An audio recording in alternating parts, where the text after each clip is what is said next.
ദമ്പതിമാർ പങ്കെടുത്ത ഏതോ ഒരു കൗൺസിലിംഗ് പരിപാടിക്കിടയിൽ അവതാരകൻ ഒരു സ്ത്രീയോട് ചോദിച്ചു, നിങ്ങളുടെ ഭർത്താവ് നിങ്ങളെ സന്തോഷവതിയായിട്ടാണോ വെച്ചിരിക്കുന്നത്?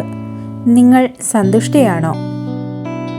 വർഷങ്ങൾ നീണ്ട വൈവാഹിക ജീവിതത്തിൽ ഒരു പരാതിയും പറഞ്ഞിട്ടില്ലാത്ത ഭാര്യ ഉറപ്പായും പറയാനിടയുള്ള ഉത്തരം പ്രതീക്ഷിച്ച് അഭിമാനത്തോടെ നിന്ന ഭർത്താവിനെ ഞെട്ടിച്ചുകൊണ്ട് അവൾ പറഞ്ഞത് ഇങ്ങനെയാണ്: എൻ്റെ ഭർത്താവ് എന്നെ സന്തോഷവതിയാക്കിയിട്ടില്ല. അന്തം വിട്ടുനിന്ന ഭർത്താവിനെ നോക്കിയൊന്ന് മന്ദഹസിച്ച ശേഷം അവൾ പറഞ്ഞത് വളരെ രസകരമായ കാര്യങ്ങളാണ്. എൻ്റെ ഭർത്താവ് എന്നെ സന്തോഷവതിയാക്കിയിട്ടില്ല, പക്ഷേ ഞാൻ സന്തോഷവതിയാണ്. ഞാൻ സന്തോഷത്തോടെ ഇരിക്കുന്നതും ഇരിക്കാത്തതും അദ്ദേഹത്തെ ആശ്രയിച്ചല്ല, എന്നെ ആശ്രയിച്ചാണ്. ഞാൻ സന്തോഷവതിയാണോ അല്ലയോ എന്ന് തീരുമാനിക്കാൻ കഴിയുന്ന ഒരേ ഒരാൾ ഞാൻ മാത്രമാണ്. ഏതു ചുറ്റുപാടിലും ഏതു സന്ദർഭത്തിലും സന്തോഷമായിട്ടിരിക്കാൻ ആഗ്രഹിക്കുന്ന ഒരു വ്യക്തിയാണ് ഞാൻ.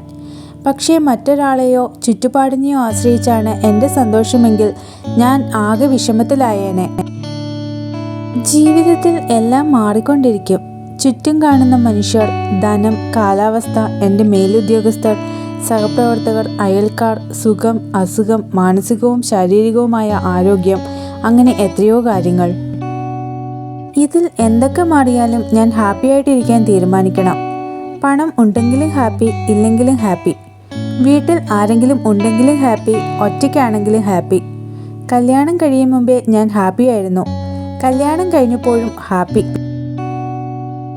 ഞാൻ ജീവിതത്തെ സ്നേഹിക്കുന്നതും എപ്പോഴും സന്തോഷമായിട്ടിരിക്കുന്നതും എൻ്റെ ജീവിതം മറ്റുള്ളവരുടേതിനേക്കാൾ നല്ലതായതുകൊണ്ടോ സുഗമമായതുകൊണ്ടോ അല്ല, മറിച്ച് ഒരു വ്യക്തി എന്ന നിലയിൽ സന്തോഷമായിട്ടിരിക്കണമെന്ന് ഞാൻ തീരുമാനിച്ചതുകൊണ്ടാണ്. എൻ്റെ സന്തോഷത്തിന് ഞാനാണ് ഉത്തരവാദി. എന്നെ സന്തോഷിപ്പിക്കുക എന്ന ഉത്തരവാദിത്തം ഞാൻ എൻ്റെ ഭർത്താവിൽ നിന്നും മറ്റുള്ളവരിൽ നിന്നും മാറ്റുമ്പോൾ എന്നെ തോളിൽ ചുമക്കേണ്ട ബാധ്യതയിൽ നിന്നും ഞാൻ അവരെ മുക്തമാക്കുകയാണ്. അത് പലരുടെയും ജീവിതം സുഗമമാക്കുകയാണ്. സത്യം പറഞ്ഞാൽ സന്തുഷ്ടമായ ഒരു ദാമ്പത്യ ജീവിതം എനിക്ക് കിട്ടിയത് തന്നെ അങ്ങനെയാണ്. നിങ്ങളെ സന്തോഷിപ്പിക്കേണ്ട ചുമതല മറ്റാർക്കും കൊടുക്കാതിരിക്കുക. കാലാവസ്ഥ ചൂടാണോ? സാരമില്ലെന്നേ, സന്തോഷമായിട്ടിരിക്കൂ. നല്ല സുഖമില്ലേ? സന്തോഷമായിട്ടിരിക്കൂ. പണമില്ലേ? സന്തോഷം കൈവിടരുത്. ആരെങ്കിലും നിങ്ങളെ അവഗണിച്ചാലും ഒഴിവാക്കിയാലും വെറുത്താലും ഒന്നും സന്തോഷം കൈവിടരുത്. കാരണം അതിലൊന്നുമല്ല നിങ്ങളുടെ സന്തോഷം നിലനിൽക്കുന്നത്. അത് നിങ്ങളുടെ കയ്യിൽ മാത്രമാണ്.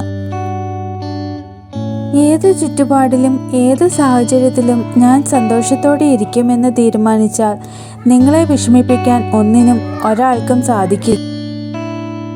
ഒപ്പം ഈശ്വരനെക്കുറിച്ചുള്ള തിരിച്ചറിവും ജ്ഞാനം, ഗുണങ്ങൾ, ശക്തികൾ അനുഭവം ചെയ്യാനും ചെയ്യിപ്പിക്കാനും കഴിഞ്ഞാൽ അനേക ജന്മങ്ങളിലേക്ക് സൗഭാഗ്യം തന്നെ സൗഭാഗ്യം.